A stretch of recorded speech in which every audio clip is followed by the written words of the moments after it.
Hello, Assalamualaikum warahmatullahi wabarakatuh. I'm Galuh Abibia from Stable Efficiency College. Uh, in this chapter, I would like to analyze novels novels Sherlock Holmes by reader response approach. So for the introduction, do you ever read a book and think I'm just not getting this, and I'm just stupid or something? If you get bored or dead by the text, or so excited you want to jump and run up and tell everyone you know how great this book is. And this part of being a reader, right?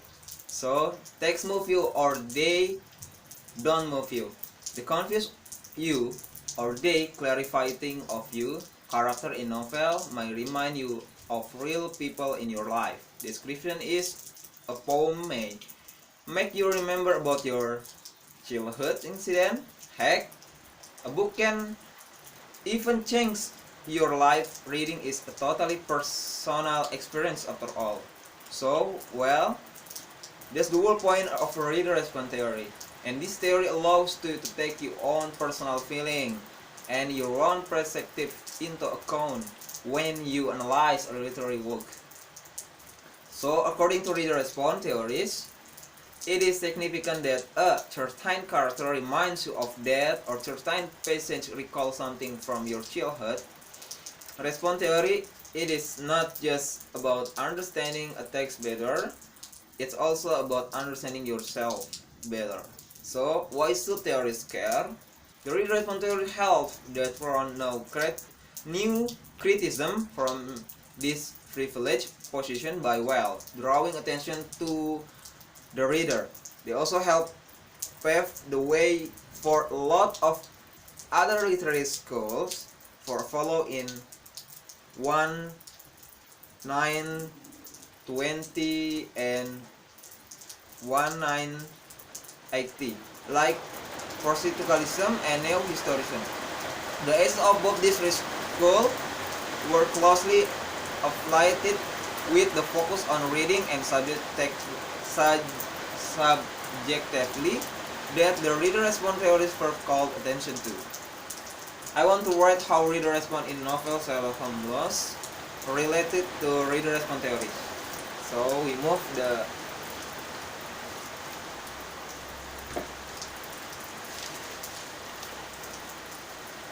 the problem statement. Okay, what is the problem statement we found in here is the first is what are reader response to the main character development, and then what are reader response to the theme and plot in this novel, and the last is what are reader response to the author and his novel. The first is, so far while reading the adventure of Sherlock Holmes, I'm beginning to notice lack of character in this novel, especially with Watson and even more so with Holmes. This is due to fact that he's in the third installment in this Holmes series, and Conan Doyle is assuming the reader already know who Holmes is. Most of what we learn about Holmes in the Adventures of Sherlock Holmes is contained in the following two sentences. Holmes would lord every form of society with his whole bohemian soul. So remain in our loading is Baker Street, buried among his old book, and alternating from week to week between concline and ambition, the drowsiness of the drug and the fresh energy of his own nature.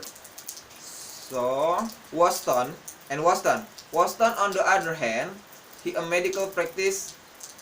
Nah, he a medical practice. Watson on another hand has a medical practice that he runs to his house and is married to a woman whose name is unknown. He comes to London after being sold while occupying by position of medical doctor in Afghanistan. So the only other character bearing even remote emphasis Holmes' deductive power. The only another character bearing even remote emphasis Holmes' deductive powers. the only character bearing even remote significance to the story in Inspector Lestrade, who appears only a few times through the story. Conan Doyle used Lestrade as a foil to Holmes, portraying the entry London police force as ignorant and incompetent. The lack of characterization truly reflects the functional and practical nature of Holmes' stories. So this life first true mystery novel I have read, and I'm finding the literary style to be quite different from that of another genre. The adventure of Sherlock Holmes also differ from my usual reading in that it is collection of short stories together. This different make for a totally different reading experience. Mystery fiction is quite different in that contains little or no symbolism. In the most Holmes stories, there is object or that Holmes and Watson are able to study to get information about the case. Unlike other story where the important object retain some sort of about the case. Unlike another story where important object retain some of symbolic magic after the story has concluded, object in Holmes stories are purely utilitarian and go back to being regular old intimate object Holmes has put in all together. A short story Holmes collection has a lot of forward momentum. They are easy to read without having to get really involved with the text. Every sentence gets right to the point. Every word contributing only to the conclusion of the current mystery. I'm enjoying the contrast in adventure of Sherlock Holmes in comparison to my usual reading. And then the answer number 2 is the themes. What is reader response of the times are a little different from conventional fiction because it is pragmatic nature. The first, the most obvious theme is cunning and cleverness. Western words, Holmes was, I take it, most through Holmes' superior mind, has been drawing in the new readers since the book's publication. The second, and possibly most important, theme present in this novel is admiration. And in the context of plot, Western exhibit much admiration for Holmes.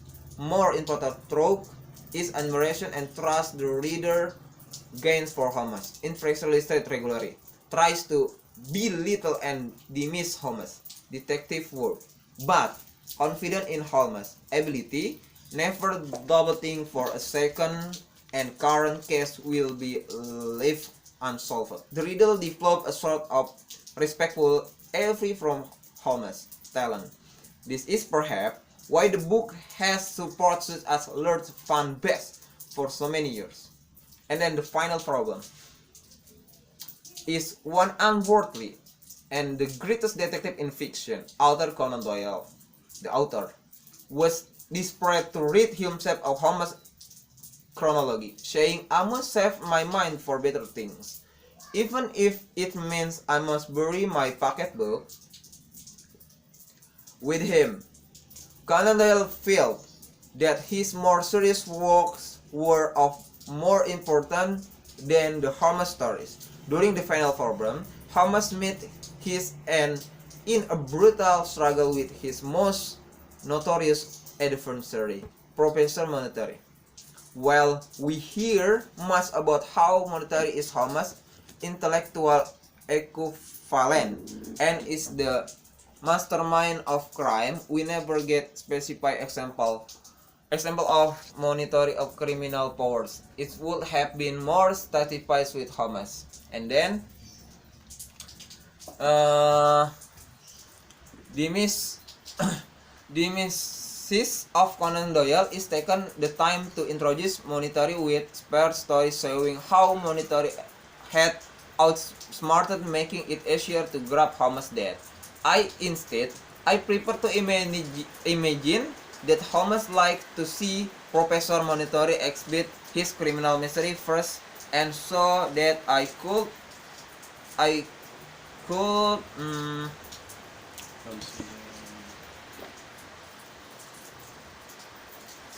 consider him a more worthy opponent to Holmes.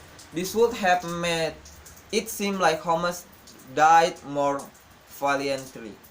And the conclusion is how the reader understands the text with full emotion and describe his critical point in this literary work with their own response. So here my reader response. Thank you. Assalamualaikum warahmatullahi wabarakatuh.